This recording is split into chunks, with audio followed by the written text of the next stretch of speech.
Vamos a la palabra de Dios. Le voy a invitar a que abra su Biblia en Primera de Pedro, capítulo 2, versículo 11. Primera epístola de Pedro, capítulo 2, versículo 11. Hoy veremos un tema titulado Soy extranjero y peregrino. Y bueno, se presta porque lo hemos estado cantando, ¿verdad? Es lo que dice la palabra. Tratamos de cantar la palabra tal y como está allí, y en cada canción hay también una enseñanza. Por eso yo a algunos los veo reflexionando así en el tiempo de adoración, están pensando en lo que la canción dice. Está en la palabra de Dios. Primera de Pedro 2:11, soy extranjero y peregrino es el título, y dice la palabra de Dios: amados, yo os ruego como extranjeros y peregrinos que os abstengáis de los deseos carnales que batallan contra el alma. Casi todos estamos familiarizados con la palabra mundano. Si yo pregunto aquí, ¿quién conoce esa palabra? Está en nuestro vocabulario, está en el vocabulario cristianés o cristiañol, como quieras llamarle, esa palabra mundano. Y generalmente asociamos la palabra mundano con cosas terribles, ¿no? Con borracheras y con orgías y con todo tipo de perversiones. Y bueno, eso es terrible, ¿no? Por supuesto, está incluido dentro de esta palabra mundano, las cosas escandalosas, es correcto. Sin embargo, no podemos pasar por alto lo que la palabra mundano significa. Directamente en la palabra de Dios se utiliza la palabra griega cósmicos en el Nuevo Testamento para hablar acerca de esta palabra mundano. ¿Y qué es esta palabra cósmicos, que se traduce como mundano? Es algo que pertenece a este mundo, es algo que tiene relación con lo temporal, algo que tiene relación con lo corrompible. Este concepto de corrompible se asocia con los alimentos, ¿verdad? Un alimento tiene una fecha de caducidad y si no se refrigera bien o no se consume antes de esa fecha de caducidad, se corrompe, se echa a perder, está podrido y es algo que no se puede consumir. Bueno, así son las cosas de esta tierra. La naturaleza nos refleja esto de que es corrompible y de que es algo temporal y pasajero. Y estamos hablando ahora de este término mundano, relacionado con lo temporal, con lo corruptible, y también con aquello que es escandaloso. Y yo te pregunto, ¿existirán los cristianos mundanos? ¿Tú qué crees? ¿Existirán los cristianos mundanos? Bueno, la respuesta es sí. Sí hay cristianos que están inmersos en las cosas que tienen que ver con este mundo. Y cuando hablo de inmerso, imagínate a alguien que está metido en una piscina, en una alberca o pileta, como le digas. Está metido hasta arriba en las cosas que tienen que ver con este mundo. Ahora, no tiene que ver necesariamente con cosas que sean malas en sí mismas, pero sí cosas que son temporales, cosas de este mundo. Incluso hay grupos cristianos en este mismo momento, hoy domingo, a esta hora, que tienen su culto o su reunión o su, no sé cómo le llamen, en donde se enfocan únicamente en lo terrenal, en lo temporal, y que Dios te va a dar la casa de tus sueños. Bueno, está bien, gloria a Dios, está padre, ¿no? ¿Quién no quisiera tener una casa bonita, etcétera? Pero al final es una casa temporal. Es una casa que tienes que darle mantenimiento, ¿verdad que sí? Y hay quienes arrebatan esa casa de los millones de dólares, pero con el sueldo que ganan no les alcanza ni para pagarle al jardinero de esa casa, ¿me explico? Entonces, el punto aquí es que hay lugares en donde se habla tanto acerca de lo temporal, de lo terrenal, y se olvida de hablar lo que la palabra de Dios dice y su esencia y el centro que es Cristo. Ahorita vamos a ver. Los cristianos mundanos existen, ¿por qué? Porque no han meditado en su identidad. Diga identidad. Hemos hablado de esto en domingos anteriores, he mencionado este tema acerca de la identidad. Nuestras acciones determinan nuestra identidad y también nuestra identidad determina nuestro destino. Espero lo capte y si no ahorita lo voy a explicar. Repito, nuestra identidad determina nuestro destino. Y en esta enseñanza vamos a meditar en algunos de los títulos que la palabra nos otorga a nosotros los creyentes. Estaba escuchando la enseñanza que dio el día de ayer el pastor Sergio Dueñas allá en Guadalajara y tenía mucho que ver con lo que voy a hablar el día de hoy y ya la tenía yo preparada. No nos la pirateamos, esto se lo garantizo. Pero es que la palabra de Dios nos habla acerca de que nosotros los cristianos tenemos una identidad. La palabra de Dios nos dice quiénes nosotros somos. Es muy importante que sepamos, que tengamos la respuesta a esta pregunta: ¿quién soy? ¿Quién soy y a dónde voy? La palabra responde a esta pregunta de quién soy. A nosotros los creyentes, a nosotros los cristianos nos otorga diversos títulos. Y bueno, voy a empezar con uno que no voy a hacer tanto énfasis, pero creo que es la base de toda la ecuación. En los que más voy a hacer énfasis es en los del título de la enseñanza, que es extranjero y peregrino, pero voy a ver el primero que está ahí en el versículo 11 de Primera de Pedro 2, porque como dije, yo creo que es la base de la ecuación. Dice Primera de Pedro 2:11, amados, hasta ahí. Ahí nos está dando un título. Dile al que está a tu lado, amado. Hay hermanos que se llaman así, ¿verdad? Amado. Y aquí la palabra amado en el original es la palabra griega agapetos. ¿Has oído el nombre agapito? Bueno, tiene que ver con esto. Y viene del verbo amar o ágape, que proviene de esta palabra ágape que tú debes de conocer. Y se trata, esta palabra ágape, de la máxima expresión del amor en la palabra. De hecho, yo diría que la palabra nos muestra una sola expresión del amor como tal, ágape. Y la palabra también nos dice en 1 de Juan 4:7 que Dios es amor. Así que Dios es ágape, es la máxima expresión del amor, a diferencia de otras palabras que nosotros entendemos como amor, que es eros, que tiene que ver con lo erótico, estorge, fileos, que tiene que ver con lo filial, con me caes bien, pero el Señor Él no nos expresa un me caes bien, hijo. No. Él nos expresa su amor. ¿Cómo expresó Él su amor para con nosotros? Dando a su Hijo unigénito para morir en la cruz por nosotros. Así que podemos decir lo que dice la palabra, que somos amados por Dios. Diga, soy amado por Dios. Eso lo dice la palabra.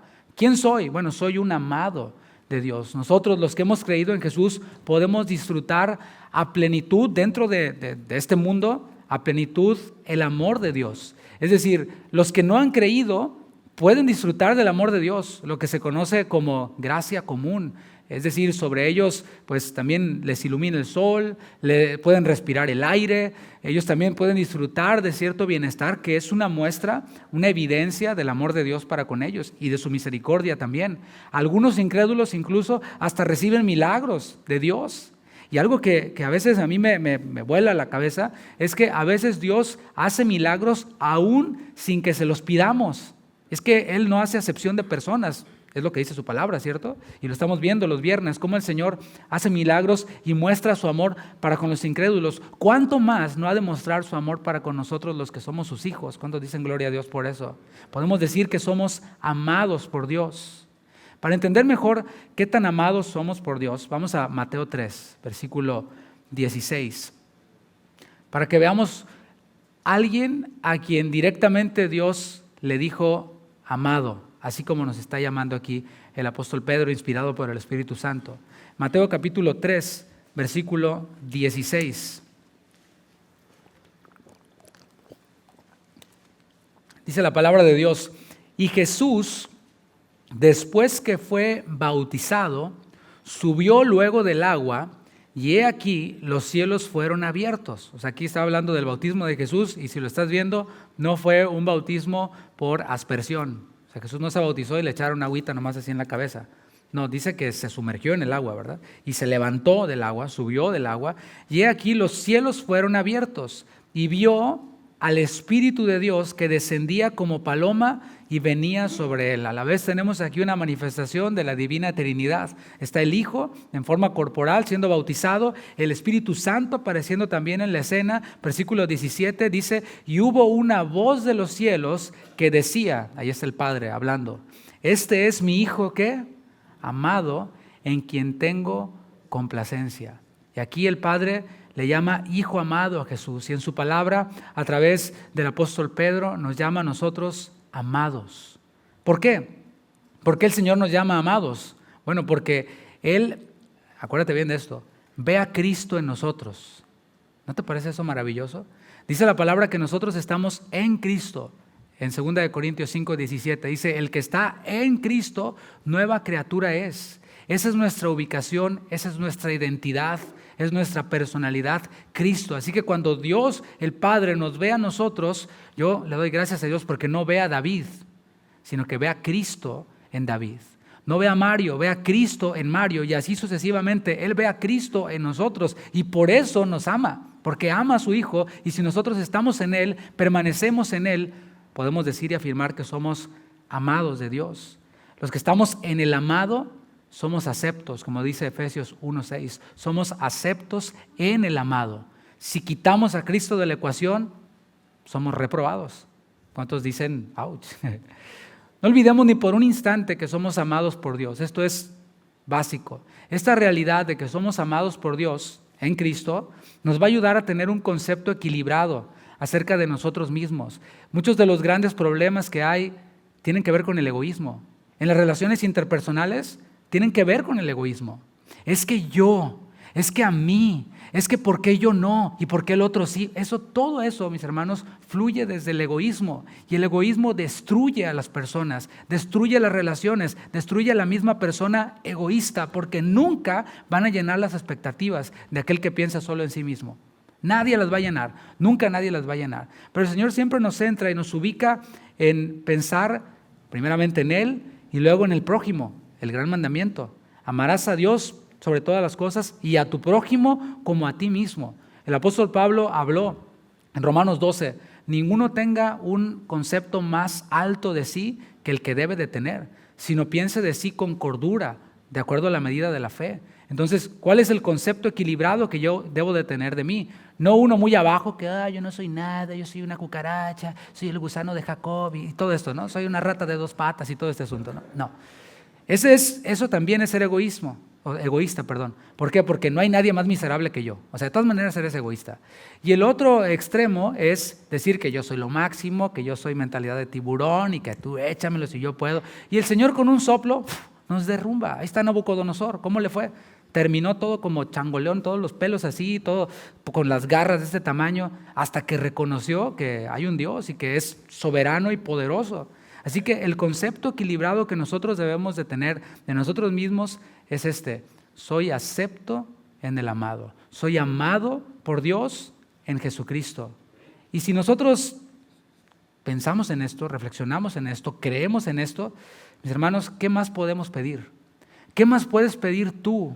¿Qué más puedo pedir yo si soy amado por Dios?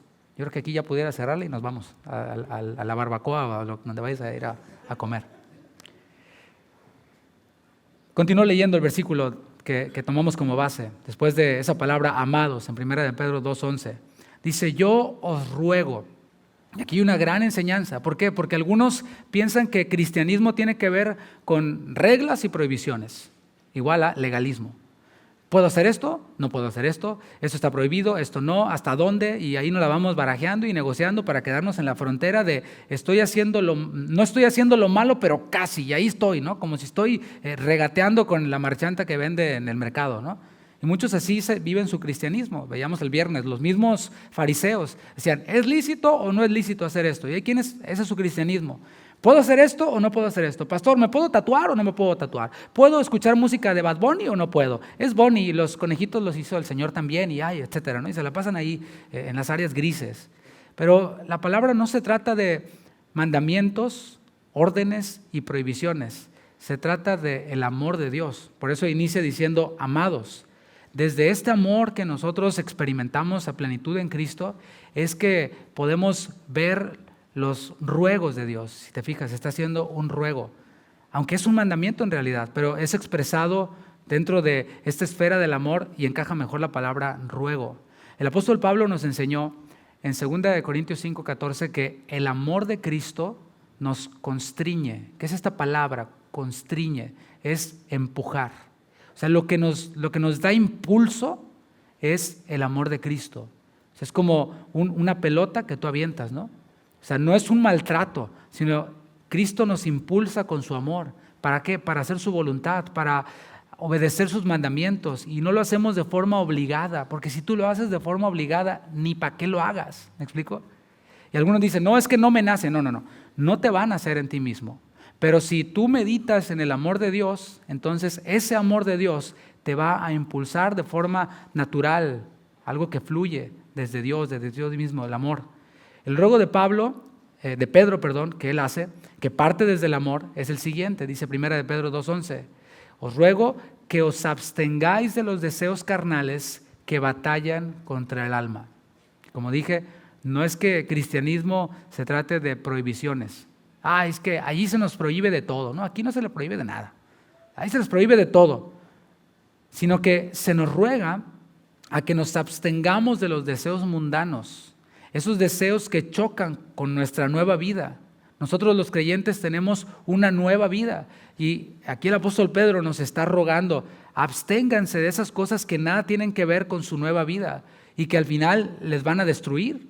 Y aquí yo pudiera terminar la enseñanza y sería suficiente decir que por el simple hecho de ser amados por Dios en Cristo, no deberíamos de ceder a los deseos que todo el mundo tiene. La gente que no conoce a Dios tiene sus deseos, no deberíamos de ceder a ellos.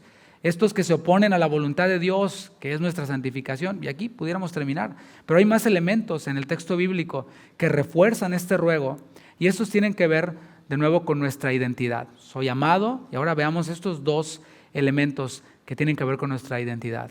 Número 1, somos extranjeros, y número 2, somos peregrinos. Vamos a ver primero los conceptos y luego vamos a hacer las aplicaciones. Meditemos en el término extranjero. Este concepto de extranjero hace referencia a aquel que nació o es originario o que procede de un país de soberanía distinta. En el hebreo del Antiguo Testamento hay varias clases de extranjeros. Está, por ejemplo, el extranjero que pertenece a otra nación, que es generalmente considerado como enemigo. Tienes ahí a los filisteos, a los jebuseos, a todos los feos, ¿no? Todos esos de la Biblia, que eran de países extranjeros y que eran considerados como enemigos. Habían también extranjeros que venían de paso y la ley también hablaba, o sea, cuando veas a un extranjero, atiéndelo porque tú también fuiste extranjero, ¿sí? Está también el extranjero residente, es decir, uno que no es israelita, pero cuya existencia está más o menos asociada con la vida del pueblo. Ellos interactuaban con estos extranjeros que se habían quedado ya allí con ellos. Y en el diccionario bíblico, extranjero se traduce también de la palabra griega paroikos y se relaciona con paroikeo, que significa habitar al lado. Es algo así como un vecino, un morador cercano, también se le conoce como advenedizo. Y te voy a dar algunos ejemplos para ampliar el concepto. En Éxodo capítulo 2, no tienes que ir ahí, nos habla de este momento en el cual Moisés mató a un egipcio. Estaba este egipcio maltratando a un hebreo y a Moisés le sale lo Avenger del Señor, ¿verdad? Y se lo surte y lo mata a este egipcio. Después, un hebreo lo reconoció y le dijo, hey, ¿qué me vas a hacer? ¿Me vas a matar como mataste a aquel egipcio también? Y Moisés salió huyendo. Así que podemos ver ahí a Moisés huyendo de Faraón, quien lo buscaba para matarlo, y llegó hasta un lugar en donde él vino a ser extranjero. Hechos 7:29, en este sermón de Esteban, narra esto y dice, Hechos 7:29, al oír esta palabra, Moisés huyó y vivió como extranjero en tierra de Madián, donde engendró 2 hijos. Entonces, viene Moisés de Egipto, en donde pues, era su tierra, en donde él se había criado, etcétera, ¿no? A un lugar extraño para él, que era Madián. ¿Cuáles eran las características de ese lugar llamado Madián? Bueno, para Moisés, allí en Madián él no era nadie. En Egipto él era, pues, el hijo de la hija de Faraón. Pero acá en Madián él no era nadie. Él no tenía nada propio, porque se fue huyendo sin llevarse nada de lo que tenía. Y allí ya no tenía nada, al contrario, estaba trabajando como pastor y de unas ovejas que no eran suyas, eran de su suegro, Jetro. Este concepto de extranjero lo vemos aquí entonces en Moisés. Ahora veamos el concepto de peregrino. El concepto de peregrino se utiliza en su sentido más amplio para nombrar al sujeto que realiza un recorrido por regiones desconocidas para él. Nos comunica la idea de una persona que va de un lugar a otro, alguien que va de paso. También hay algunos ejemplos de peregrinos en la palabra de Dios. Tenemos en primer lugar al padre de la fe, a Abraham.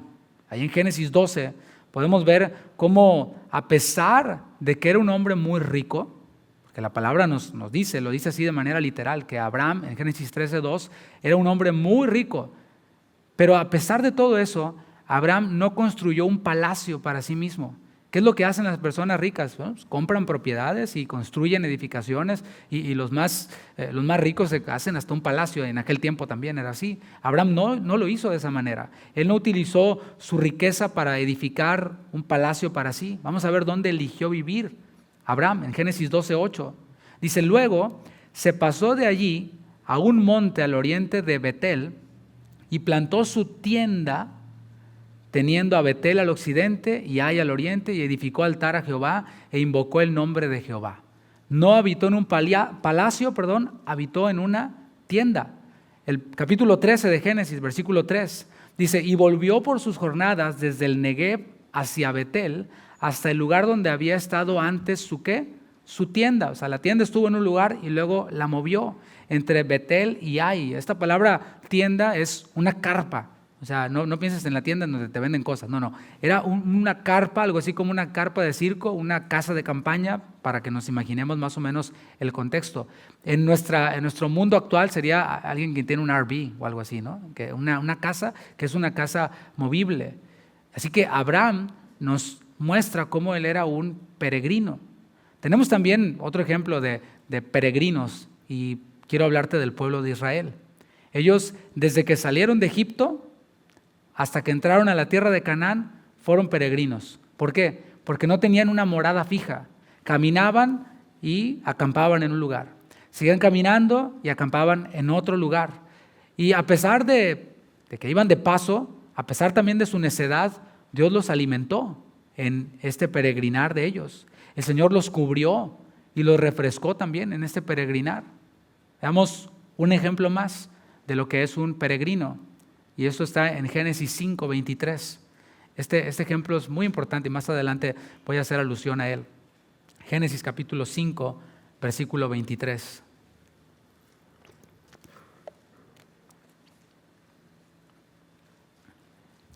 Y fueron todos los días de Enoc 365 años. Caminó pues Enoc con Dios y desapareció porque le llevó Dios. Aquí vemos a un hombre de edad avanzada que tuvo una larga vida y esa larga vida la ocupó caminando con Dios, siendo dirigido por Dios hacia donde Dios le dirigía. Y dice después esto que es impresionante, y desapareció porque le llevó Dios. Enoc no vio la muerte, el Señor se lo llevó. Ahora, ¿te has puesto a pensar, lo leemos aquí, no, qué bonito, sí, Dios se lo llevó, ok, pero ¿te has puesto a pensar cómo era el mundo en el que vivió Enoc? Estamos en Génesis capítulo 5. El mundo en el que vivió Enoc era un mundo lleno de perversión, un mundo lleno de maldad, un mundo lleno de pecado por todos lados. O sea que Enoc nos demuestra que sí se puede vivir caminando con Dios en un mundo que está corrupto. De hecho, el nombre Enoc significa consagrado, es decir, estaba dedicado a Dios. Las actividades de Enoc tenían que ver con Dios. La agenda de Enoc tenía que ver con Dios, a pesar de que vivía en un mundo terrible, en un mundo corrupto. Decíamos hace rato que nuestra identidad determina nuestro destino. Y el texto bíblico nos muestra que el destino de Enoc era Dios. O sea, él caminaba con Dios porque su destino era Dios. Su destino era ver a Dios. ¿Y qué crees? Lo alcanzó. Dios se lo llevó. No vio la muerte.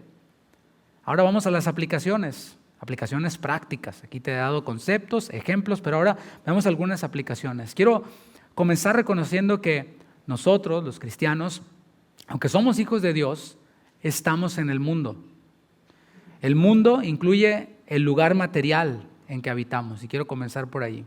Juan capítulo 17, ve conmigo ahí a Juan capítulo 17. Esto se conoce como la oración sacerdotal. Está el Señor Jesús rindiendo cuentas, el siervo rindiendo cuentas a su Señor de la obra que hizo en esta tierra. ¿No te parece maravilloso? Aquellos que no les gusta rendir cuentas, yo no le doy cuentas a nadie. No, bueno, entonces nada que ver con Cristo tú, porque Cristo rindió cuentas y en oración le dijo al Señor, Señor, he acabado la obra que me diste que hiciera. Y le dio cuentas de sus discípulos y estaba orando aquí esta oración sacerdotal. En el versículo 11 dice Jesús anticipándose y diciendo, y ya no estoy en el mundo, porque él ya iba a la cruz, iba después a morir, a resucitar, a ascender a los cielos, y él ya daba por hecho. Dice, ya no estoy en el mundo, mas estos, refiriéndose a sus discípulos, y también nos alcanza a nosotros los que somos discípulos de Jesús en este tiempo, mas estos están ¿dónde? En el mundo, y yo voy a ti. Así que el mundo incluye el lugar material. Jesús de manera corporal, física, ya no iba a estar entre ellos. Y aquí dice el Señor, pues ellos se van a quedar aquí, en este mundo. Pero también el mundo, además de incluir el lugar material, incluye también la mentalidad, este sistema de creencias, este sistema de valores que se oponen al reino de Dios. En el capítulo 18, ahí estás en Juan 17, capítulo 18, el Señor Jesús hace una declaración que con estas simples palabras derriba una doctrina conocida como el reino ahora o dominionismo, doctrina que ha contaminado el pentecostalismo por los últimos años. Y bueno, algunos de sus precursores están ya rindiéndole cuentas a Dios. Dice Juan 18:36, respondió Jesús, mi reino no es de este mundo. ¿No te parece maravilloso eso? Impresionante. ¿Por qué? ¿Por qué Jesús dice que su reino no es de este mundo? Lo dice en la palabra y lo sigue diciendo. O sea, de este mundo material y de este mundo en lo que tiene que ver con su filosofía, sus valores, sus principios. ¿Por qué? Porque este mundo, mi hermano, mi hermana, es completamente opuesto al reino de Dios. Son dos reinos completamente diferentes, completamente distintos. En un reino en donde hay valores muy distintos a los del otro reino. Yo soy originario del estado de Tamaulipas, del sur de Tamaulipas, y constantemente y frecuentemente viajábamos a la frontera con Estados Unidos. En mi infancia recuerdo eso, ¿no? Y en mi adolescencia. Entonces tú podías ver, al cruzar la frontera, podías ver una gran diferencia. Ya sea de Matamoros para cruzar a Brownsville, o de Reynosa para pasar a McAllen, o cualquiera de esas ciudades, tú podías ver la diferencia. Y no solamente en las edificaciones que son distintas de este lado de México, de aquel lado de México, de ladrillo, etcétera, del lado de Estados Unidos, de sheetrock, o sea, ya había una diferencia marcada en las edificaciones, en el idioma, o sea, una diferencia, pero también en el comportamiento de las personas. Incluso la misma persona que estaba de este lado, en lugar mexicano, cuando cruzaba la frontera, o cuando cruza la frontera, se transforma en otra persona diferente. Se comportan diferente. ¿Por qué? Porque están todavía en el puente donde dice todavía México y van tirando la basura, ¿sí? Van tirando, nomás cruzan y ya nadie tira basura. Todo. Acá el stop sign o el alto es una sugerencia. Significa yo que tú paraba y eso es todo, ¿no? Pero acá de este lado se paran, hacen el alto, cuentan 1, 2, 3 y le dan. Y el speed limit, el límite de velocidad, o sea, se transforman. ¿Por qué? Porque son reinos completamente distintos, porque se rigen por valores distintos. Acá de este lado te para un oficial y se baja con una panza de este tamaño y que la orilla sea la orilla, ¿no? Y sale así. Y tú, le voy a dar para su torta, oficial, tenga sus 50 pesos. O sea, esa es la mentalidad de ese reino. Y soy mexicano, tengo las dos nacionalidades, a mucha honra, ¿no? Simplemente estoy marcando algunas diferencias para que se relaje un poquito. Y de este lado, ¿no? De este lado te para un policía y ni se te ocurra bajarte del auto, ni se te ocurra ofrecerle para sus chicles, ni para su torta, ni para su coca, ¿no? Olvídate de eso. ¿Sí? Es distinto, son reinos distintos. Entonces Jesús dice que su reino no es de este mundo porque el sistema de creencias y de valores de este reino, de este mundo, es opuesto, es antagónico al reino de Dios.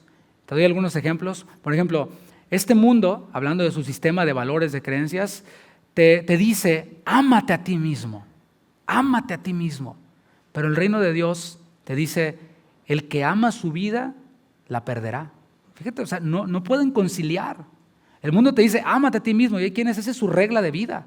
No, yo no me dejo porque yo me amo a mí mismo. Okay, eso dice el mundo. Pero ¿qué dice Dios en sus valores de su reino? Dice, el que ama su vida, la perderá. En otras palabras, síguete amándote a ti mismo y te vas a destruir. O sea, así lo dice el Señor.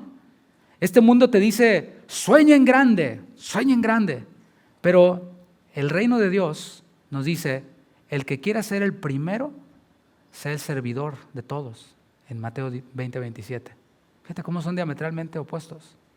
Este mundo te dice, defiende tu honor. Y hasta películas hacen, ¿no? Por el honor y todo esto. Pero el reino de Dios te dice, acerca del honor. Si te dan en una mejilla, defiende tu honor. ¿No, verdad? Dice, preséntale también la otra, en Lucas 6:29. O sea, no tiene nada que ver. Es de hecho todo al revés. Este mundo te dice, la venganza es dulce. Hasta hay canciones, ¿verdad? Es dulce la venganza. Pero el reino de Dios en su palabra nos dice, no os venguéis vosotros mismos, amados míos, apelando al amor de Dios, sino dejad lugar a la ira de Dios. Eso está en Romanos 12, 19. Y esos son solo algunos ejemplos, pero pudiera ser una lista. Hice una lista larga que tuve que editarla y dejar solamente unos cuantos ejemplos, porque si no aquí nos quedamos. Porque es completamente opuesto el reino de este mundo al reino de Dios. Por eso el Señor estableció valores para los ciudadanos de su reino, que son lo que conocemos como el Sermón de la Montaña. Están allí en el Sermón de la Montaña o Sermón del Monte. Así que la realidad es que estamos en este mundo, estamos interactuando de alguna otra forma, estamos de alguna manera conviviendo con esta ideología, con estos valores, con estos principios que si lo piensas a primera vista no es nada malo. O sea, ámate a ti mismo, pues suena bien. ¿Sí? O sea, pues me voy a cuidar, voy a hacer ejercicio porque quiero mi cuerpo, me quiero a mí mismo, etcétera. Pero si lo llevas más allá, va a chocar con la palabra de Dios. Así que aunque estamos en este mundo, no somos de este mundo. Jesús dijo ahí en Juan 17, 16, no son del mundo. Jesús lo afirmó, no son del mundo, como tampoco yo soy del mundo. Lo impresionante que vemos aquí es que el deseo de Jesús, expresado en la oración, es que nosotros, los que estamos identificados con Él, sus discípulos, permanezcamos en el mundo. Espero estar comunicando la idea. O sea, no somos de este mundo, dice Jesús, yo no soy del mundo, y quizás te preguntes, ¿y qué hacemos aquí? Pues Jesús quiere que nos quedemos aquí, que nos quedemos en este mundo, que permanezcamos aquí, que interactuemos con este mundo, pero que vivamos recordando nuestra identidad, que vivamos aquí sin olvidar nuestra identidad. Capítulo 17 de Juan, versículo 15. Fíjate el ruego del Señor. No ruego que los quites del mundo, dice el Señor Jesús al Padre. O sea, Dios no quiere que nos aislemos y que no interactuemos con las personas, que hagamos nuestra colonia cristiana en donde no entra nadie, no se ve televisión, es canal cristiano, música cristiana, todo es cristiano, hasta los zapatos cristianos, todo. No, el Señor Jesús ora al Padre y dice, no ruego que los quites del mundo, aquí déjalos, sino que los guardes del mal, del maligno, de la influencia, del mal que provoca el pecado y estar inmerso en las cosas de este mundo. El apóstol Pablo lo escribió de esta forma, te lo voy a leer en una traducción más entendible, 2 Corintios 10:3. Dice Pablo, es verdad que vivimos en este mundo, es verdad. O sea, no crees que, ay pastor, quiere entonces que me vaya allá por ahí un monte y a un campo y que esté ahí nomás como menonita, no. Dice, es verdad que vivimos en este mundo, pero no actuamos como todo el mundo. En tu versión Reina Valera, la que tienes tú, dice, aunque militamos, o aunque estamos en la carne, no militamos según la carne. Por esta versión dice, vivimos en este mundo, pero no actuamos como todo el mundo. Si estamos en este mundo, entonces, ¿por qué es? Viene a hacer la pregunta. Jesús lo responde en el Sermón de la Montaña. Y dice, vosotros sois la luz del mundo. Ustedes son la sal de la tierra. Y dice el Señor, una ciudad asentada sobre un monte no se puede esconder. Y así también una luz no se puede poner abajo de la cama. No es para ponerse debajo de un almud, está para alumbrar. Así que nosotros, los hijos de Dios, permanecemos en este mundo porque Dios así lo quiere para que alumbremos a este mundo. Permanecemos en este mundo, aunque no pertenecemos a este mundo, porque el Señor lo quiere. ¿Para qué? Para que le pongamos sabor a este mundo. Eso es lo que significa ser sal de la tierra. La sal tenía múltiples usos en ese tiempo. Además de darle sabor a la comida, era para que los alimentos precisamente no se corrompieran, no se echaran a perder. Y si nosotros somos la sal de la tierra y el Señor nos deja aquí, es para que este mundo no se corrompa todavía más. Cuando los cristianos seamos arrebatados y ya no estemos los cristianos en este mundo, mis hermanos, si está terrible ahorita, va a estar terrorífico eso, porque ya no va a haber sal. La podredumbre va a estar a todo lo que da. A los que hemos creído en Cristo, el Señor nos ha otorgado una ciudadanía. Dice Filipenses capítulo 3, versículo 20. Vamos ahí a Filipenses 3:20. Estamos en este mundo, pero no somos de este mundo y no quedamos como ahí en el aire, ¿no? Como estatus indefinido. No. Tenemos una ciudadanía, dice Filipenses 3:20. Mas nuestra ciudadanía está en los cielos, de donde también esperamos al Salvador, al Señor Jesucristo. En los archivos de los cielos o en el libro de la vida, como tú le quieras llamar, está allí tu nombre y está allí mi nombre. Y nuestra ciudadanía está allí. Nuestra ciudadanía celestial nos convierte en algo, nos convierte en extranjeros en este mundo. Eso es lo que somos. Por eso dice el apóstol Pedro, os ruego como a extranjeros. Esa ciudadanía que nosotros tenemos, una ciudadanía celestial, nos convierte a nosotros en extranjeros. Esto tiene que ver con nuestra identidad y con nuestro comportamiento. Y casi todos aquí entendemos muy bien lo que es ser un extranjero. Hace rato di los conceptos, pero en la vida cotidiana nosotros lo experimentamos. ¿Por qué? Porque la mayoría de nosotros estamos en un país que no es el nuestro, en donde nosotros no nacimos. La mayoría de nosotros, creo que casi todos, a excepción de nuestros hijos que ya nacieron acá, muchos de ellos. ¿Te acuerdas cuando llegaste a este país? Bueno, yo cuando llegué me di cuenta que el inglés que me enseñaron allá en México no me sirvió para nada.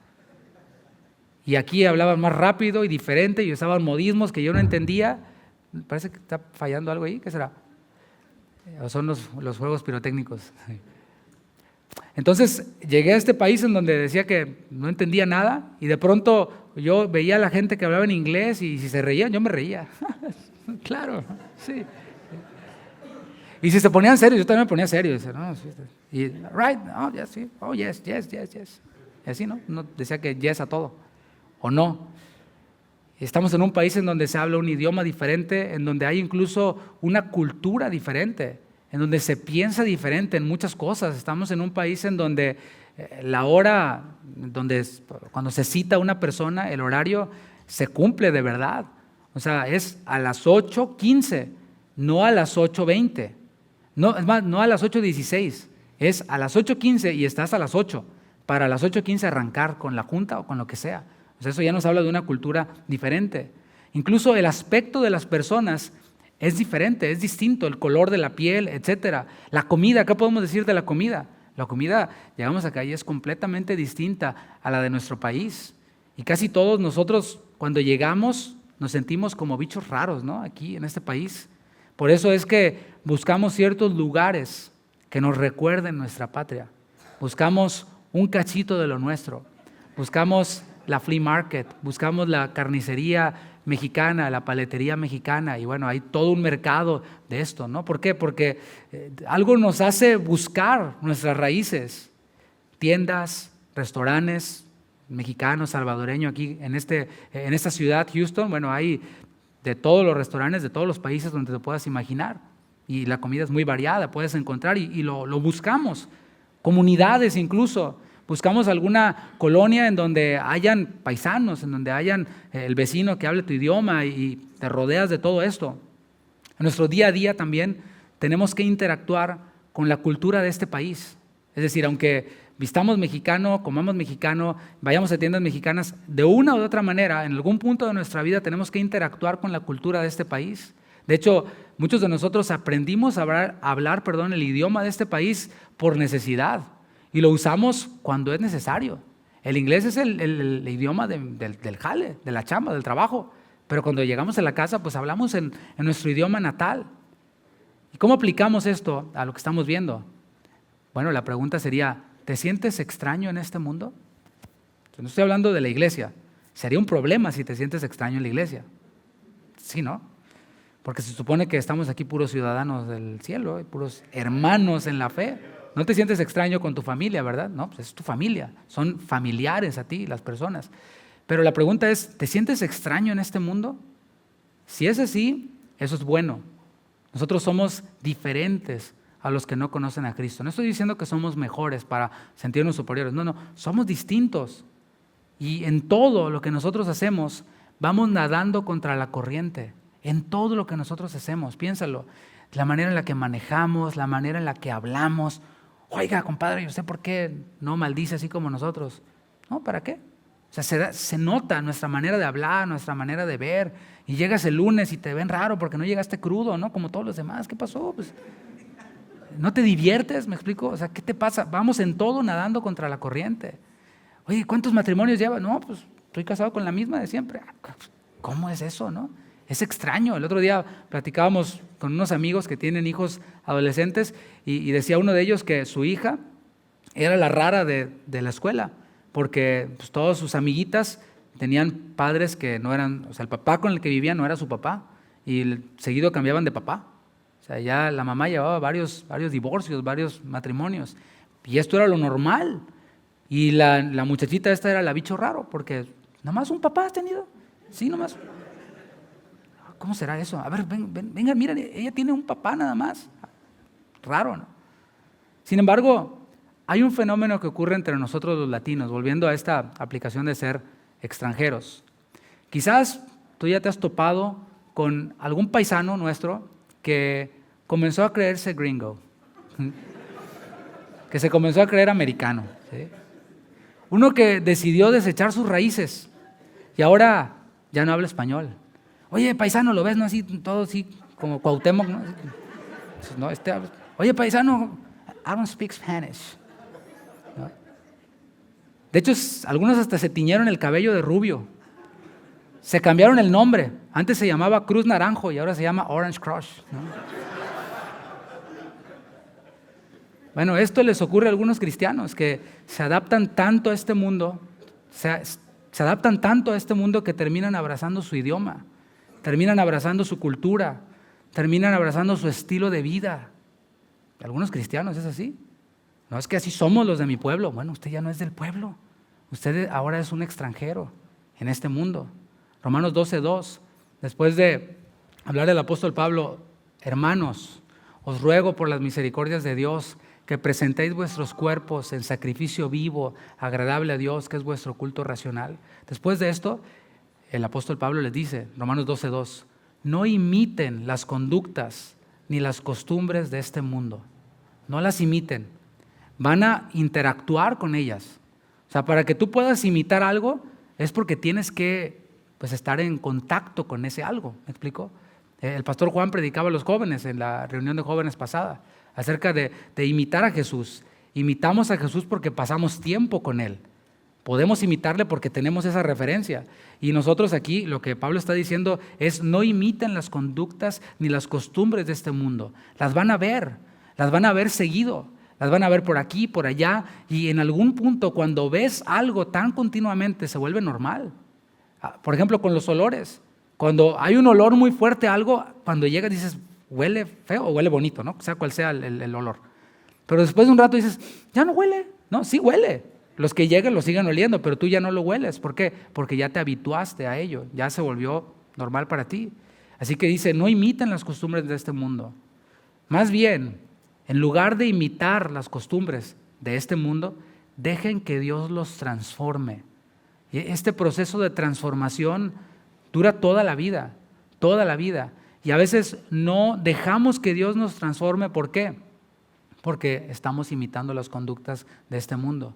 Y esa conducta de este mundo estorba en la transformación que Dios quiere hacer en nosotros y puede hacer en nosotros, pero no lo va a hacer de forma obligada.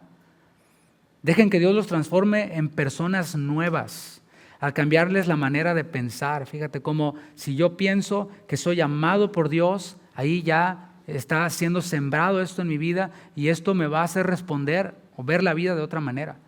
Si yo dejo que entre este pensamiento de Dios de que yo soy un extranjero en este mundo, mi manera de ser va a ser distinta, voy a ser transformado.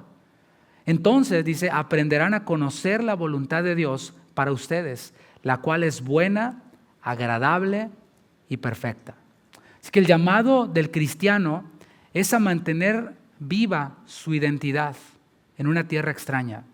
El llamado del Señor es no te adaptes, no caigas en esta onda de I don't speak Spanish, ¿no? En la aplicación, por supuesto. O sea, no pierdas tu identidad, es lo que nos dice el Señor. Estás en una tierra que no es tu tierra, pero no pierdas tu identidad. Fíjate cómo este concepto Es profundo y es aplicable también para nosotros. Ahora, meditemos y apliquemos el concepto de peregrinos. Hemos visto el concepto de extranjero. Ahora veamos la aplicación de un peregrino. Bueno, un peregrino es alguien, como dijimos, que va de paso. Alguien que no echa raíces en el lugar donde se encuentra. No estoy diciendo que no hayan cosas que se disfruten en este mundo. Por supuesto que las hay. Una buena comida, el vivir en un buen vecindario, si tu salario te lo permite, etc. Dice la palabra que Él nos da todas las cosas para que las disfrutemos. No estoy diciendo que eso esté mal. A lo que me refiero es a apegarnos a las cosas de este mundo, a estar tan apegado que digas, yo no puedo vivir sin esto. Si me quitan esto, yo ya no soy nadie. Primera de Juan 2, versículo 15, nos habla de esta idea que te estoy hablando. No es tanto el que esté mal tener cosas, posesiones, tener ciertas cosas que son temporales. Lo que está mal es apegarnos a esto. Dice Primera de Juan 2:15, no améis al mundo. O sea, ese amar es preferir. Cuando veamos este concepto de amar tiene que ver con preferir. O sea, dice, no prefieran al mundo. Si tienes la elección entre Dios y las cosas del mundo, la palabra dice, no prefieras las cosas del mundo. ¿Me explico? Y suena simple, pero en la vida diaria nos presentamos ante esas oportunidades de, ¿qué hago? ¿Esto, que es bueno, me va a dar un beneficio que pues, va a impactar a mi familia de manera positiva, económicamente, etcétera? ¿O está esto que Dios pide de mí? ¿Qué hago? Bueno, la palabra te dice, no prefieras al mundo, ni las cosas que están en el mundo. No las ames, no las prefieras. Si alguno ama al mundo, ese es el diagnóstico de Dios. Y de nuevo, no es mi diagnóstico, sino el diagnóstico de Dios. Dice, si alguno ama al mundo, prefiere las cosas del mundo y las cosas que están en el mundo, el amor del Padre no está en él. Porque recuerda, nuestra identidad es de amados. Y el saberme amado por Dios me guía a reconocerme extranjero y a reconocerme peregrino. Este mandamiento que nosotros vemos tiene todo el sentido cuando lo vemos desde la óptica del Señor. Fíjate lo que dice el versículo 17. ¿Por qué el Señor me manda a no amar al mundo, no preferir el mundo ni las cosas del mundo? Y da ese diagnóstico. Dice, y el mundo pasa, por eso. Y sus deseos, todo eso pasa. Pero el que hace la voluntad de Dios permanece para siempre. El mundo pasa. Este mundo, mi hermano, mi hermana, es temporal. El apóstol Pedro también escribió, inspirado por el Espíritu Santo, que cuando venga el día del Señor, aquel día los cielos van a pasar. O sea, esos cielos tan hermosos que vemos van a pasar. Los elementos serán quemados, dice 2 de Pedro 3:10. Y junto con los elementos, todo lo que hay va a ser quemado, va a ser destruido. Entonces, ¿cómo vamos a aferrarnos? ¿Cómo vamos a afianzar y echar raíces en un mundo que es temporal, que es inestable? ¿Qué tan inestable es el mundo? Bueno, lo acabamos de ver en 2020. Todo parecía estar normal, todo parecía estar bien, y de pronto, marzo del 2020, todo se cerró, todo se colapsó, el mundo cambió, muchas cosas cambiaron. ¿Por qué? Porque el mundo es inestable. Muchas grandes empresas que se auguraba para ellas un gran éxito, desaparecieron. ¿Por qué? Porque todo en este mundo es temporal. Nuestra patria es celestial, por otro lado. Es una patria eterna. Aquí nosotros no tenemos una ciudad permanente, como dice Hebreos 13:14. Todo lo que nosotros hagamos aquí es temporal. Temporal. Por lo tanto, es de menor relevancia. Las cosas materiales que nosotros alcancemos en esta tierra son temporales. Por eso deben de tener y tienen, según Dios, menor relevancia. El Señor le llamó a estas añadiduras. Dijo, buscad primeramente el reino de Dios y su justicia, y todas estas cosas, las cosas temporales, pasajeras, serán añadidas. El tema es de que a veces nos centramos en las añadiduras nada más y nos olvidamos del reino de Dios. Hablando de la temporalidad del mundo y de las cosas de este mundo, el Señor Jesús habló en una parábola de un rico. Algunos creen que era una parábola. Un rico insensato que amontonó tantas riquezas que ya no hallaba qué hacer con ellas. Tú debes de recordar eso. Y A pesar de que había amontonado tantas cosas, el Señor sabía y decía, eres un necio, eres un insensato, porque esta noche van a pedir tu alma. Tu vida tiene caducidad. Nuestra propia vida en esta tierra es temporal. Y lo que has amontonado, ¿de quién será? Va a quedar volando allí. Todas tus cosas terrenales, todo lo que tú amontonaste tanto que no sabías qué hacer con ello. No sabes dónde va a quedar, no sabes quién se lo va a quedar. A eso el Señor Jesús le llamó insensatez. También al Señor Jesús se le acercó un joven, dice la palabra que era un joven rico. ¿Te acuerdas de eso? Este joven rico se creía religioso y el Señor directamente pudo discernir el punto, en dónde estaba el corazón de este joven. Pudo ver que estaba amando al mundo y las riquezas y las cosas que están en este mundo, a pesar de que cumplía algunos de los mandamientos. Así son algunos cristianos. No, yo hago esto, hago esto, hago esto. Sí, brother, pero amas más este mundo. Tu corazón está en las riquezas. ¿Por qué? Porque prefieres las cosas de este mundo. Cuando tienes que elegir entre Dios y las cosas de este mundo, prefieres las cosas de este mundo, aunque sean buenas o no sean malas en sí mismas. Bueno, ¿qué ocurrió con este joven rico? Nosotros sabemos la historia, sabemos que se fue cuando el Señor le dijo, bueno, vende todo lo que tienes y dalo a los pobres. Dice la palabra que se fue. Triste, porque era mucho lo que tenía. O sea, si hubiera sido poquito, dice, no, pues no tengo nada. Algunos de nosotros no tenemos más que un catre, ¿no? Pues se lo doy a los pobres, no hay problema. Pero él tenía mucho y dijo, no, ¿sabes qué? No, y se fue. Siempre no, dijo mi mamá que siempre no. Pero hasta allí nosotros conocemos la historia bíblica. ¿Qué ocurre después históricamente? Bueno, históricamente, no mucho tiempo después, Jerusalén fue asediada por Tito, por el emperador Tito. Y todo fue quemado junto con las riquezas de este joven.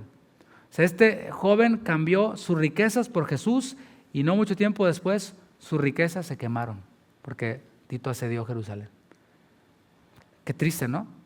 Si somos hijos de Dios, no olvidemos que estamos de paso en esta tierra. Estamos de paso. Y si vamos de paso, hay que viajar ligeros. Siempre es más práctico. Cuando tomas un vuelo y sale toda la gente que está en el avión, ¿quiénes salen primero? Los que viajan ligero.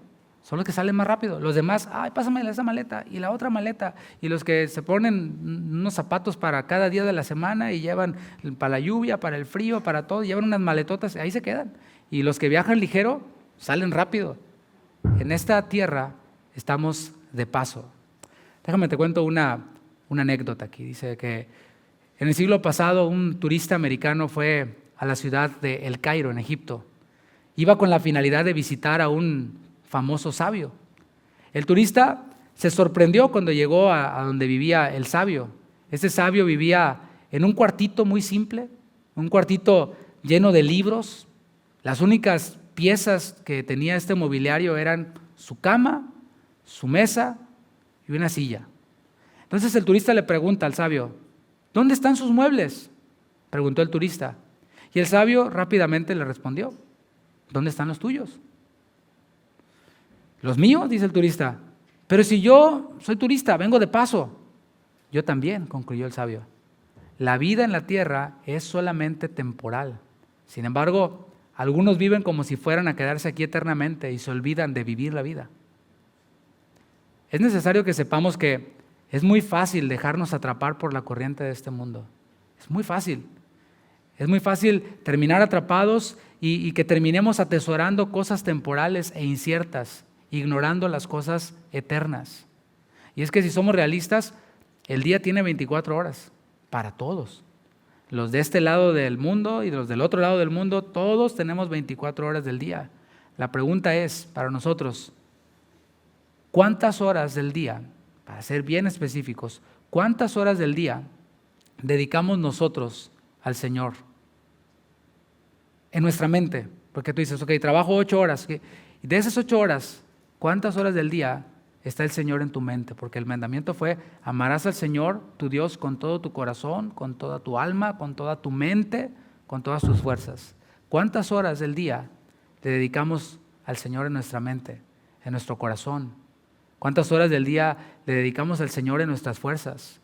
Jesús dijo, donde esté vuestro tesoro, allí estará también vuestro corazón. Y cuando nuestro corazón está en las cosas temporales, en las cosas terrenales, ¿sabes qué ocurre? Vivimos estresados. Tú ve a una persona estresada y pregúntale por qué está estresado. Y te va a decir cosas terrenales, cosas temporales. Es que el trabajo. Mira, ¿cómo te explico? Cuando te dé un patatús y una crisis y termines en el hospital, a tu jefe le va a importar un cacahuate. Eres reemplazable y tu jefe tiene mucho trabajo, no tiene tiempo para ti. Así de simple. Y aquellos que dan la vida y los intestinos ahí en el trabajo, así les pasa. Tú eres solamente un número para el trabajo. Y si funcionas, todo bien. Pero cuando no funciones, eres desechable.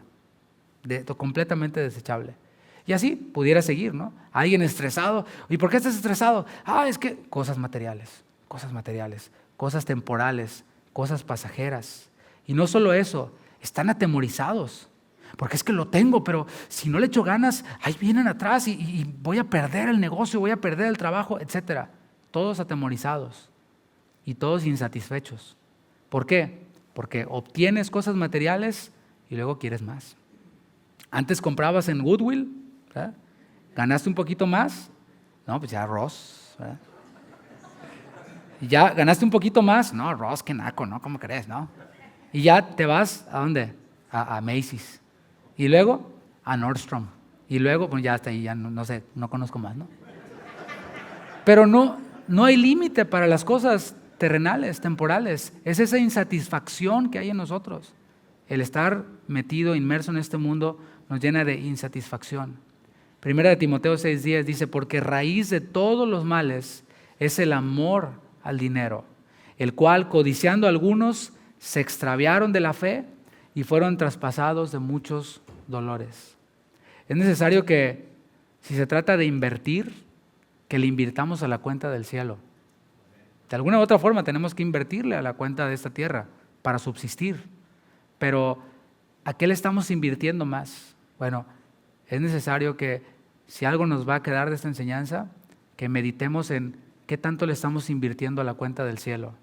Jesús dijo en Mateo 6:19, no os hagáis tesoros en la tierra, donde la polilla y el orín corrompen, donde ladrones minan y hurtan, sino haceos tesoros en el cielo. ¿Te fijas la diferencia?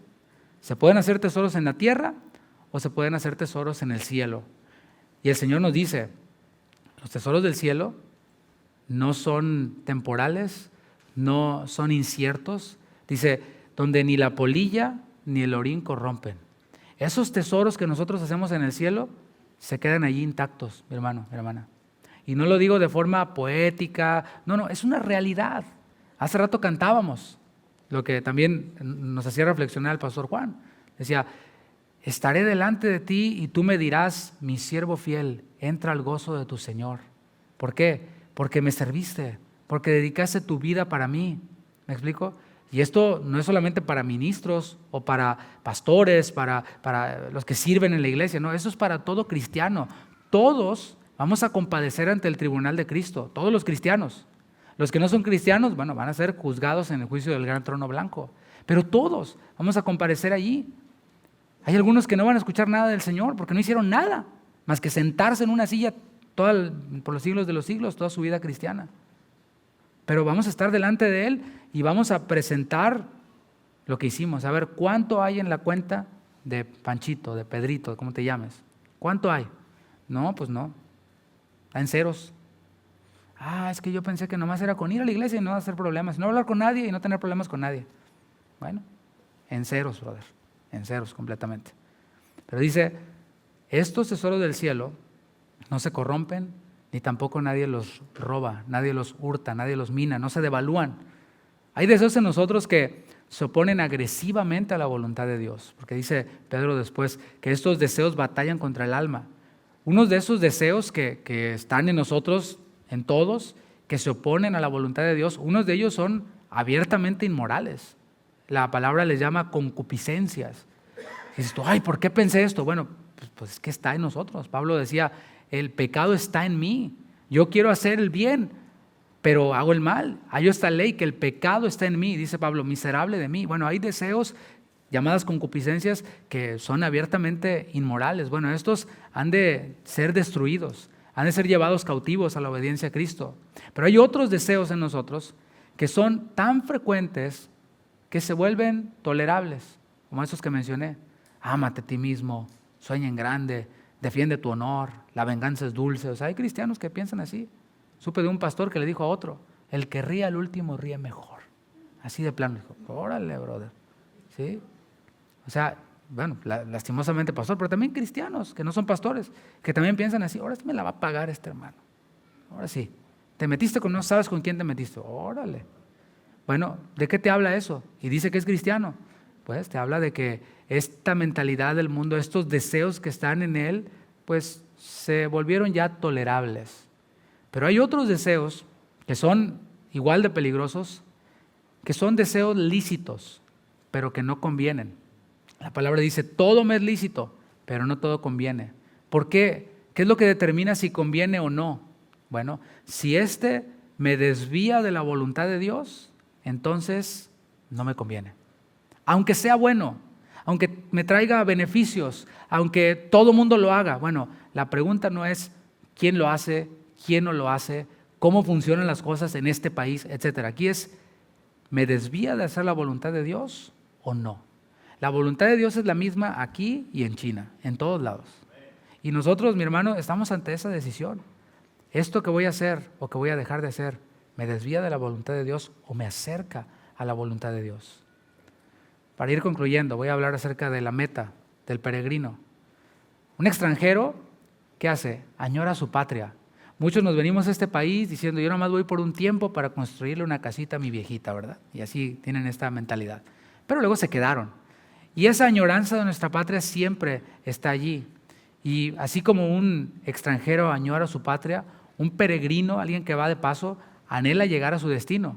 Aunque vayas al mejor lugar de vacaciones y la estés pasando increíble, ¿a poco no hay un momento en el que dices, ya extraño mi camita? O sea, ya está toda llena de hoyos y todo así, pero ya es mi cama. O sea, ya la extraño. O ya extraño mi comida, mis frijoles, o sea, ya basta de McDonald's todos los días, etc. O sea, quieres ya, aunque le estamos pasando bien, llegar a tu lugar de origen, a tu destino. Bueno, de igual manera nosotros, aunque no conocemos el cielo, añoramos estar en su presencia. ¿Cuántos dicen amén? ¿En serio? ¿Sí? ¿De verdad? Añoramos estar en su presencia. Y estar en la presencia de Dios incluye esos tiempos de adoración que tenemos. Esto es la antesala de lo que vamos a experimentar. Si estos tiempos de adoración que nosotros tenemos son tediosos, aburridos, si pudiéramos nos los saltaríamos, o estamos así como que, voy a la de las 9 porque es más corta la alabanza, ¿no? Y vamos, nada más por cumplir ya, alabanza, check. 2, 3 aplaudidas, todas fuera de tiempo, 2, 3 cantadas ahí, todas desafinadas y ya estamos. Pero qué aburrido. Si no hubiera alabanza sería mejor. Bueno, si eso es así, mi hermano, mi hermana, entonces la presencia de Dios pues no nos va a gustar mucho, no, como que no nos vamos a hallar allí, porque esta es la antesala de lo que disfrutaremos en el cielo. El apóstol Juan nos da en el Apocalipsis un pantallazo de cómo será allá. Pero también anhelamos llegar a nuestro destino. ¿Cuál es nuestro destino? El destino de los cristianos. Bien simple, nuestro destino es Cristo. Vamos a ver su rostro. Ese es nuestro destino. Hay quienes dicen, no, yo cuando llegue a hacer esto, cuando logre esto o aquello. Bueno, la meta del cristiano es ver el rostro de nuestro Señor Jesucristo. Ver nuestro nombre escrito en el libro de la vida. El nombre de Él, verlo escrito en nuestra frente, como dice Apocalipsis 22:4. Vamos a habitar en su misma presencia y lo vamos a hacer perpetuamente. Hay cristianos tan mundanos que dicen, o sea, ¿nomás el cielo o el infierno? O sea, el infierno sí está feo, ¿no? Está pura quemadera y gritadera y gusano y todo. Pero el cielo, así como que la presencia de Dios y alabando, no habrá como otra opción. Hay cristianos que son así tan carnales y lo expresan en su día a día, ¿no? Bueno, esto va a ocurrir cuando muramos. Estar en la presencia del Señor, ver su rostro, ver su nombre escrito en nuestras frentes. Todo esto va a ocurrir cuando el Señor nos llame a su presencia. Por eso Pablo decía en Filipenses 1:21, decía, para mí el vivir es Cristo. Algunos es, para mí el vivir es la chamba, brother. Ya, ahorita ya estoy pensando, es más, saliendo de aquí, a la oficina. Para mí, decía Pablo, vivir es Cristo y morir es ganancia. Esa es una realidad, mis hermanos. No hay nadie que diga yo no me voy a morir. Todos vamos a morir, si el Señor no viene antes. Porque si el Señor viene, pues ya ahí sí, algunos como Enoc no vamos a gustar la muerte. Pero Pablo decía, si quiero estar en la presencia del Señor. Si me quedo aquí, decía Pablo, es porque hay mucho trabajo que hacer en la obra de Dios. Por eso Pablo decía también a los corintios, mira, yo no les recomendaría que se casen, porque el casado se tiene que ocupar de su esposa y es bueno y tiene esa responsabilidad con ella, pero sin casar puedes hacer muchas cosas para el reino de Dios. Ahora, no estoy diciendo que esté mal casarse, no, al contrario, está bien. Pero el punto de la visión, la cosmovisión de Pablo era esa. Para mí el vivir es Cristo y la muerte es ganancia. Ahora, como dije, es posible que no veamos la muerte si el Señor no viene antes y nos arrebata así como arrebató a Enoc. Bueno, esa es tu esperanza. Esa es mi esperanza, si eres hijo de Dios.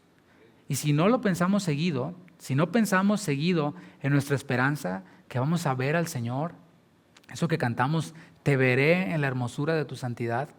Si no lo pensamos seguido como una realidad, es porque estamos muy amoldados ya a este mundo. Es un síntoma. ¿Cómo sé si estoy arraigado a este mundo? Bueno, un síntoma así muy marcado es que no pensamos en esa realidad de nuestra esperanza, de que vamos a ver al Señor cara a cara. Porque si esa fuera nuestra esperanza, si realmente esa fuera nuestra meta, no estaríamos tan arraigados y tan amoldados a este mundo. Quizás te preguntes, bueno, si este mundo no es mi hogar, ¿para qué estoy aquí? Bueno, el Señor nos presta vida y nos deja pasar por este mundo para beneficio de la obra. Fue lo que dijo Pablo en Filipenses 1:22, después de decir, el morir es ganancia, el vivir es Cristo. Ahora, en 1 de Pedro 2:12, para ir concluyendo, leímos 1 de Pedro 2:11, en el 12 dice, manteniendo buena vuestra manera de vivir entre los gentiles, para que en lo que murmuran de vosotros como de malhechores, glorifiquen a Dios en el día de la visitación, al considerar buenas vuestras obras. Esa es la realidad. Los de afuera, los que no son cristianos, incluso en tu misma familia, los que no conocen a Cristo, nos están observando. Tienen sus ojos en nosotros y están listos para apuntar y para desacreditar el mensaje de Cristo cuando ven a un cristiano mundano. Un cristiano que ya no alumbra, un cristiano que ya no es sal. Como dijo Jesús, uno de esos solo sirve para ser pisoteado. Y este texto a la vez afirma el resultado de vivir como extranjeros y peregrinos. Hay un resultado, y es que si nosotros vivimos pensando en nuestra identidad como amados, extranjeros y peregrinos, vamos a cumplir con el propósito de estar en este mundo, que es que dar testimonio. Este mundo necesita escuchar de que Dios es real y difícilmente va a agarrar una Biblia y la va a leer, pero sí es más probable que vea nuestras vidas, si vivimos como cristianos o si vivimos como cristianos mundanos. Y eso lo escribió Pedro antes del versículo que leímos. En el versículo 9 de 1 de Pedro 2, dijo, vosotros sois linaje escogido. Está hablando de identidad, ¿ves? Real sacerdocio, nación santa, pueblo adquirido por Dios. ¿Para qué? Para que anunciéis las virtudes de aquel que os llamó a las tinieblas o de las tinieblas a su luz admirable. Cuando Jesús oró al Padre en Juan 17 y dijo, que sean uno para que el mundo crea, estamos viendo este propósito. O sea, que piensen lo mismo en cuanto a la voluntad de Dios. Y cuando esto ocurra, el mundo va a creer. Los del mundo deben de ver en nosotros a Jesús y no un reflejo de ellos mismos. O sea, cuando nos ven a nosotros dicen, pues está igual que yo, nomás que va a la iglesia el domingo. Y yo voy a la de Juan Diego, pero él va a casa de oración. Pues igual, ¿sí? No, ellos deben de ver a nosotros o en nosotros a Jesús. Termino leyendo Jeremías 15:19.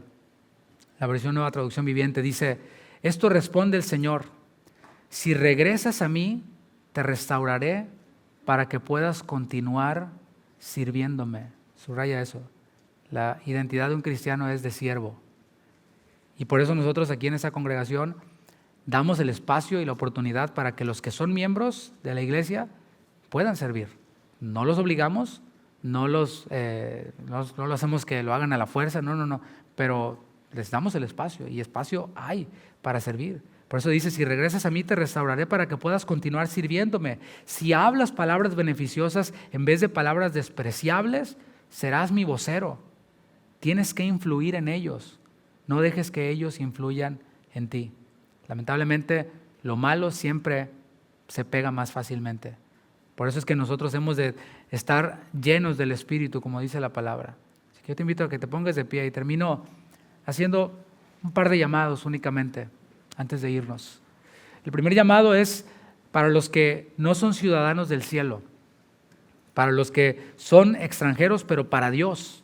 O sea, que todo esto que yo he dicho te ha parecido extraño, como que no es parte de tu vida, pero el Espíritu Santo está ahí, está tocando tu corazón, está impulsando tu corazón. Bueno, este primer llamado es para ti.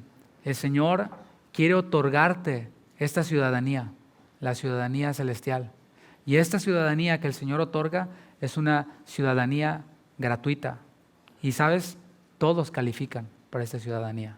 Porque Cristo pagó todo, Cristo murió por todos. Así que todos califican para esta ciudadanía celestial. Si hay alguien aquí que no ha confesado a Cristo como su Señor y Salvador, todos inclinen su rostro, cerremos nuestros ojos. Si hay alguien aquí, simplemente dígale, Señor, perdona mis pecados, perdona mi incredulidad. Yo confieso que tú eres el Hijo de Dios, que Dios te levantó de los muertos. Yo creo en ti, Jesús. Creo que tú puedes limpiarme. Creo que tú puedes adoptarme como tu hijo y hacerme ciudadano de tu reino. Señor, nosotros predicamos esta fe en ti. Y eres tú quien hace la obra, Señor. Haz la obra, te lo pedimos, en aquellos que no te conocen, en aquellos que están reconociendo ahora su condición de pecadores y están reconociendo su necesidad de un Salvador. Señor, responde. Y nosotros te agradecemos, Padre, por tu deseo de salvar, por tu iniciativa de salvar. Y el último llamado que quiero hacer es para aquellos cristianos que de una o de otra forma se estaban dejando contaminar por este mundo. No se trata de hacerte sentir mal, sino que podamos tomar decisiones de aquí en adelante, tomar decisiones radicales en nuestra vida. No con base en, pastor, ¿puedo hacer esto? No puedo hacer esto, sino con base en esta pregunta. ¿Esto me aleja de la voluntad de Dios o me acerca a la voluntad de Dios? Y cada uno podemos dar respuesta al Señor. Oremos, Señor, aquí estamos delante de ti, pidiéndote, Padre, que perdones nuestro descuido, perdones nuestra insensatez cuando hemos permitido que lo de este mundo nos contamine, nos aparte de este propósito tuyo que es nuestra santificación, que nos distraiga de nuestro destino que eres tú. Señor, sabemos que tú vienes pronto. El Espíritu y la Iglesia dicen, ven, ven Señor Jesús. Y esta realidad, Señor, nos recuerda nuestra identidad, que cada día vivamos recordando que somos amados por ti, que somos extranjeros en este mundo y que somos peregrinos, que vamos de paso. En el nombre de Jesús, te pedimos todo esto y te agradecemos, Señor. Amén, amén. Den un fuerte aplauso al Señor, mis hermanos. Gracias, Padre.